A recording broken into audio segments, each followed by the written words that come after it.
श्रीमन्नारायण नारायण हरि हरि ओम। श्रीमन्नारायण नारायण हरि हरि ओम।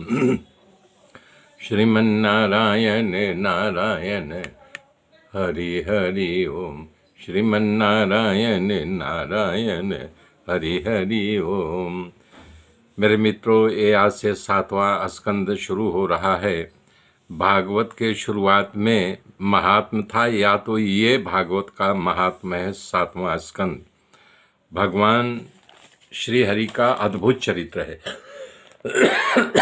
अद्भुत का मतलब होता है अपूर्व। कहने का मतलब है 7वें स्कंद में भगवान ने जो लीला की है अपूर्व है।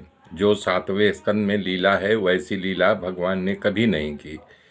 इसके बाद 10वें स्कंद के प्रारंभ में परीक्षित राजा अद्भुत शब्दों का प्रयोग किया है। भगवान ने ये सुखदेव जी जवाब के रूप में कहा है कि ये अद्भुत चरित्र भगवान का सुना रहा हूँ, तो इसी के बात को याद करके बोले, आहा, आज तक आपने जो सुनाया भगवान का अद्भुत चरित्र सुनाया, अद्भुत कथा की। भागवत महात्म्य में आपने देखा है, ये अपूर्व रस वाली है। श्रीमद् भागवत के 7वें स्कंद के बारे में सुखदेव जी दूसरी बात कही है। अभी जो मैंने बताया ये महात्मा है। 7वें स्कंद में राजा परीक्षित सुखदेव जी से प्रश्न करते हैं कि हे भगवान, आप तो स्वभाव ही भेद रहित है, सबका प्रिय चाहने वाले हैं, कोई शत्रु नहीं, कोई मित्र नहीं। तो ये बताइए, हिरण्याक्ष और हिरण्यकशिपु के भगवान क्यों मारे? देवताओं राक्षसों साथ लेना देना नहीं। यदि राक्षसों को सचमुच वो विरोधी है तो राक्षसों को जन्म ही क्यों दिया? जन्म मृत्यु का यानी जन्माने वाले वही, भी मृत्यु कारण वही, पालन पोषण करने वाले वही है। तो बताइए राक्षसों को जन्म क्यों दिया? तो सुखदेव जी उत्तर देते हुए कह रहे हैं कि हे राजा, तुम्हारा प्रश्न बहुत सुंदर है। तुम्हारे प्रश्नों में परम भागवत की महिमा बढ़ाने वाली कथा निकलेगी।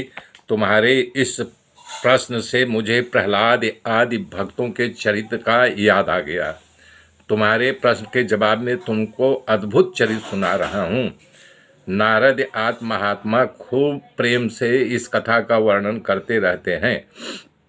सुखदेव जी सभा में बैठे अपने पिता को प्रणाम करके कथा कहना शुरू करते हैं। सामने उनके पिताजी बैठे, नारद जी भी बैठे, तमाम ऋषि मुनि बैठे थे जब परीक्षित को कथा सुना रहे थे। तो हे राजन, वास्तव में भगवान निर्गुण, अजन्मा, अव्यक्त और प्रकृति से परे हैं, पर माया के गुणों को स्वीकार करके मरने और मारने के लिए परस्पर विरोधी स्वरूप को धारण करके लीला करते हैं।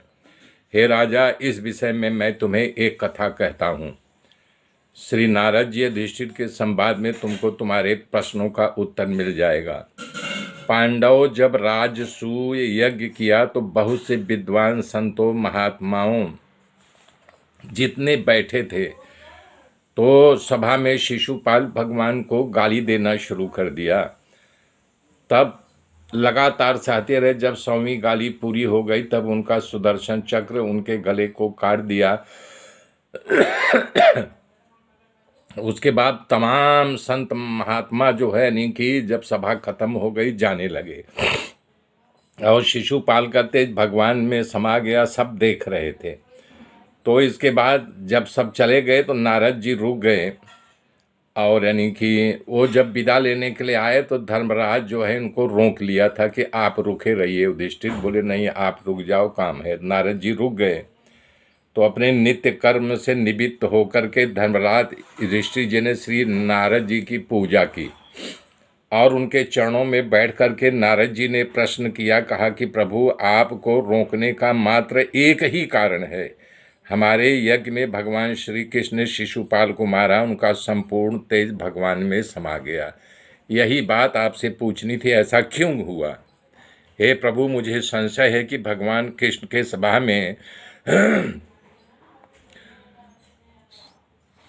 सामीप्य, सायुज, तमाम प्रकार की जो भक्ति बताया गया है, तो ये क्या किया था? ये तो भगवान का विरोधी था, भगवान में समा गया। और मुक्ति प्रकार से उसको प्राप्त हो गई। मेरे मित्रों, बने रहिए, आगे की गाथा